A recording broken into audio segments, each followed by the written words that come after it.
everyone. Thanks for joining us. I'm Cheryl, and I'm a librarian here at the Southeast Library. And I'm Margaret. I work here at the Southeast Library with Cheryl as well. And today we're switching it up and we're going to focus on only one book. Mm-hmm. A very, very important and beautifully written book, I must say. And that book is The Nickel Boys by Colson Whitehead. And it was named one of Time's best books of the decade. And he has written 8 other novels. And his latest novel, prior to this one, The Underground Railroad, won the Pulitzer Prize in 2017. And actually, The Nickel Boys, just this last year in 2020, won the Pulitzer Prize as well.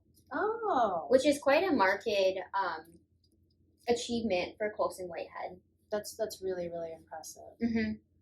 And it's based on the real story of the Dozier School for Boys, which was a reform school in Marianna, Florida, which is in the Panhandle.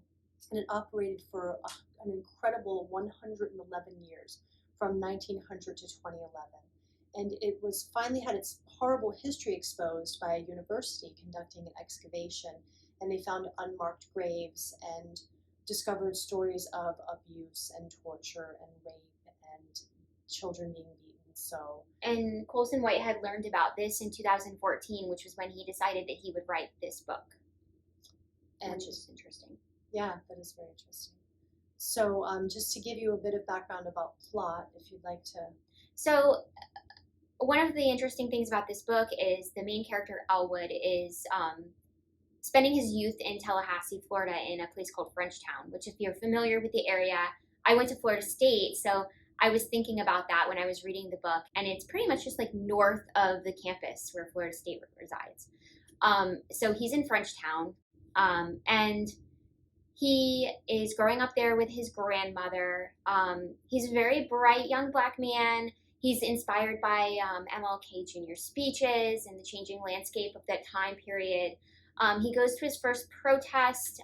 He's making his way, going to school. He just has this bright, bright future ahead of him. You can just tell. And you really latch on to his character. At least I really did. I could see him as like this like great person who was going to do wonderful things. And then through no fault of his own, he ends up in this terrible situation and ends up in this institution that Colson Whitehead calls the Nickel Academy. Yes. Term used loosely for sure. Exactly. I found it really inspiring when he, for his birthday in 1962, receives an album of Martin Luther King Jr.'s speeches, and that seems to give his life a trajectory and some hope for the future. Mm-hmm. And just the setting of the time, there's a lot of upheaval going on, and I thought it was really interesting. Speaking of setting, the book kind of has narratives that flash forward and backward. The book begins in 2011, mm-hmm. and at the site of the excavation, and then the primary story takes place in 1962, but we also see characters in 2011 New York City. So it's really interesting, but it's so beautifully written as not to be distracting. You know how some books jump around and you find it hard to follow? Yeah. I didn't find that at all. Did you? No, I didn't either, and I felt so emotionally connected with the main character in this. That I was invested immediately. And even though the timeline in the book isn't exact, it doesn't give you exact dates mm-hmm. for when things are progressing mm-hmm. in the middle, you're still very much connected, and you can kind of see the timeline go by without needing those specific dates. I agree. And of course, Elwood is our main character, but mm-hmm. there's a cast of very, very interesting secondary characters.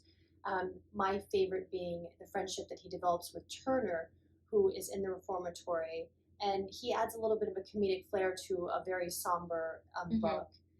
And also the characters of the superintendents and some of the people that work there, I feel like they're not these archetypes, cardboard cutouts of evil. Right. There's people that are struggling with issues. I mean, still evil nonetheless, but one of the characters that stuck out for me was Jamie, a biracial boy that was incarcerated there.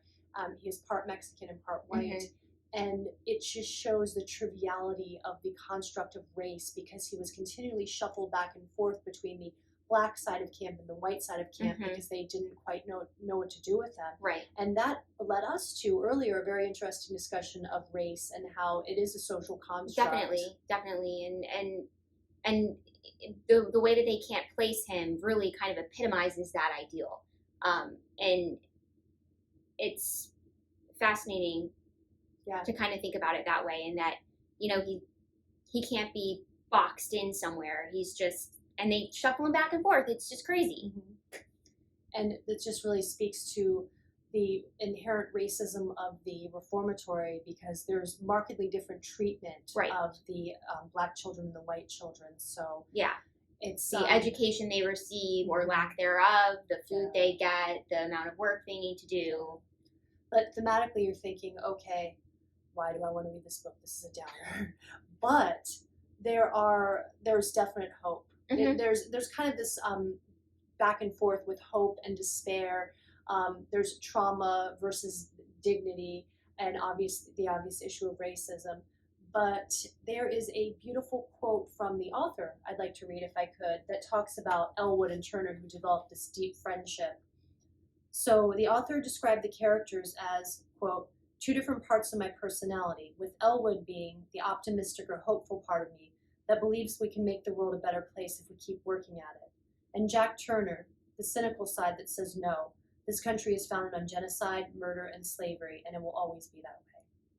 So you have to really, this book makes you think. Yeah, there is a dichotomy between those two characters. Absolutely.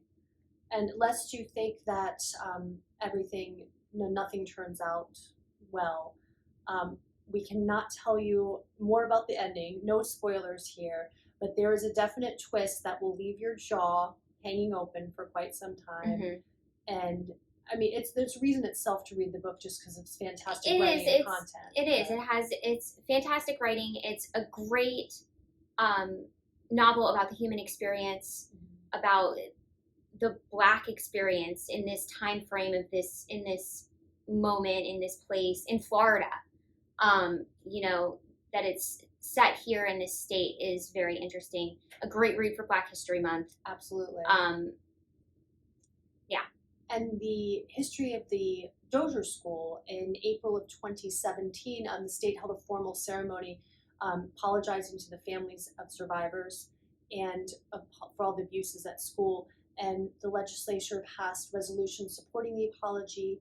And there, as of the date of this filming, they're still awaiting restitution. It's still being argued legally. And the fact that the school wasn't closed until 2011 says enough. Yes, absolutely. I agree. So it's a great read. And it's not a very long read. No, it's like 200 pages or so, and it's a very quick read. I reread it in preparation for this program, and it took me about 4 hours. So it's so engrossing and fascinating that. And Colson Whitehead has a book coming out in 2021 called Harlem Shuffle. Harlem Shuffle coming out this coming year. I know we'll see a lot more great books from him. I hope he wins another Pulitzer Prize. Yes. I think he's phenomenal. And this can be checked out in various formats. Yes, we have the hard copies here for you, but you can also find it in Overdrive/Libby. So we hope you'll check it out. We sincerely do. Yeah. It's a fantastic read. This is just kind of a far cry from our normal comedic, goofy programs, but we felt that it was really important to get the word out about this book. It's an impactful book. Yeah, it really is. So thank you so much for joining us today. We really appreciate it. Thanks. Please comment. Let us know if you've read the book already, or if you have any books that you've read that you think we would enjoy based off of this. And we'd love to hear from you, and we'll see you soon. Yes. Bye.